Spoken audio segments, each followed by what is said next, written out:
Welcome back, everybody. I'm fighting Ozzik Stern. We're on Kashyyyk, I think it is. Yeah, Ozzik this is Stern Kashyyyk. Sounds like Howard Stern's.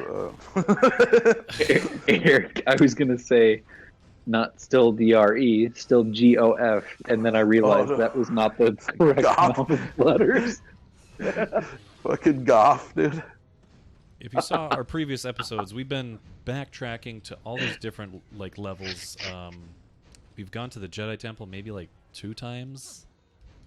Yeah. And this is the We're on the second search for time. Geef. Second time we're on. However Kashyyyk. many times it is, it's 2 times too many. Yeah, way too many. We're just rehashing Once, a lot twice, of stuff. 3 times too many. Once, twice, 3 times a Jedi. I love you. I don't know how to kill this guy really good. I've been I have to be honest with you guys. I've been thinking probably more than I should have about Forrest Gump's horse legs recently. Oh, yeah. Okay.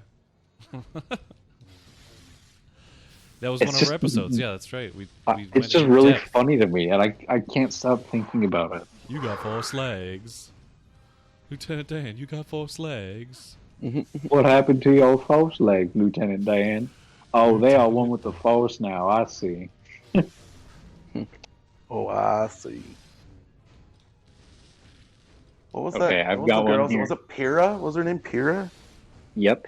Oh, Eric, I meant to tell you, I did a few further ones just randomly, and the only word that I put in was Jown, Yeah. and multiple times it came up with Pyrrha again. I think when you were doing, or when I was generating them, it was also coming up with Blake and Weiss and all these other names that were color. Weiss was. I think Weiss Kind of. was in 1 too. I think. So it was just interesting to me that it once again came up with Pyrrha, the exact is same spelling interesting. as when you did it. And then Very interesting. Tyler and I looked into it, and Jaune is French for yellow. Pyrrha, I think, was a different color. Weiss is German for white. I think wasn't Blake wasn't. Oh, that was black. I don't remember what language or what the etymology on that one was, but there's layers here that we don't even know about that the computer's accessing. All right. Do you want to hear the one that I've got ready? Do it, please.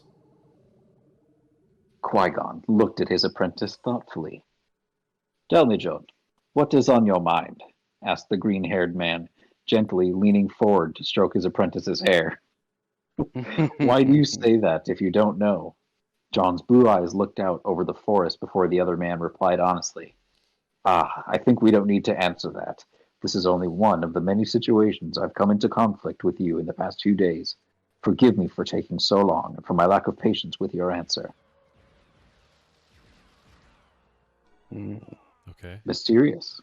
Very mysterious. Very on the nose. Qui-Gon's very... Qui-Gon Yeah. stroking his apprentice's hair and asking him thoughtful questions. Yeah, that's problematic, but sure. According to this, Jaune has blue eyes. Okay, so we're getting a little deeper here. Bradshaw, you got one? To 6. By the way, we're back on Felicia. Is that really the What? Felicia? Felucia. Isn't it Yeah, it's Felucia? Yeah. I just was being silly. I was doing a goof. I got another one, and some returning characters are here. Okay. Can you add Goofy into one of them too, maybe? Yeah, the next one will have The Geef? the Geef in him. Cool. Jaune waved at Qui-Gon and pointed towards the giant monster. He wasn't there yet, but the pair was. Both Jaune and Pyrrha had walked to the portal to help with Jaune's shield when they were attacked by the monster, and both had been knocked unconscious by the explosion that followed.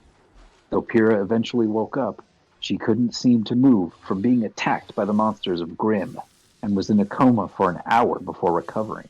Whoa. Jown had told Qui-Gon that he believed the monster was responsible for killing. Wow. All right. Didn't Grimm show up in one of your Jown ones too, Bradshaw? I don't remember. The saga of Jown was fucking epic. It was dense. Got some the deepest lore. Let's see. Trying to get it to end at the end of a sentence here. All right, whatever. I'll just go with this. Wait. What? Are you still going? Still going. You getting a long one? Like a novel again? Kind of.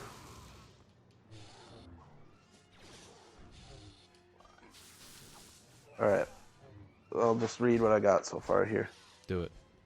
Qui-Gon Jinn and Jim Jang Jown were searching for Pyrrha when they stopped and touched arms and backs. "Are you all right?" Jim Jang asked. "I was being hunted," the man said. "Is that where you fell?" The Mandalorian frowned and stepped back. "You saw where she was. As a result, it was a mistake to let the Council take the position of Mandalore now. Now you have to make the decision." "This is my choice," he said. "You see, I am a Mandalorian," Obi-Wan said. Oh no. The old man chuckled. "I will allow no Jedi to die and no one else, but I will see that this has the opposite effect. We do not want our people to become slaves of the Force. We do not believe we will be able to escape from this if we do. That which we fear is what we must master." Obi-Wan stood there and watched the creature walk away. "The Mandalorians do not fear us," he said. "What they fear is our will. You will find what you are looking for." He vanished into a vast ocean of water that extended for miles. Obi-Wan watched as the black Mandalorians descended into the sea of water, followed by the white ones. Whoa, what the hell? They landed on the sand. He followed them, but as he got close, his senses began to dull. "This is the only place in this world that is safe." Obi-Wan watched a Mandalorian soldier run to a sandbag. "What's happening to you?" he screamed at the sight of the soldier with the severed head. He watched the soldier with bloodied hands grab the metal bag, then twist its contents. The soldier turned, stared at the black and white soldiers in the water, and started to run away screaming. Then a white Jedi soldier opened fire. What? Obi-Wan shot at him, but the Mandalorian was quick. His hands were shaking, and he fell to the floor. That's it. That was a really good one. I like the descriptors in that one, and the dialogue sound really cool. Like talking about how the Mandalores don't fear the Jedi; they just fear our will. Like that sounds pretty cool. I like the idea of slaves of the Force. It's like what I think Lucas had talked about, an idea of a sequel trilogy where the Force, like midichlorians and the Wills, the original, the Wills, turned out to be like the creatures that made midichlorians the like link to the Force for humans, and they had their own plan of how they wanted things to go and would like kind of use Force users for their own means. Right. It's cool ideas. Yeah, I agree. But how about we stop playing this game because I'm getting really bored of it. I can't say that I didn't see this coming. I might play this on my own time just to see how this ends. I mean, it's really repetitive. We've been back to Felicia for like the third time now, so it's just we're Felicia? Yes, Bradshaw. I made this joke before. I'm just making fun of the fucking names. Okay, I'm sorry. I was doing another text and Blake and Weiss showed up in my Jown story. Okay, but we still have to get to the goofy one. So we'll be back with a new game.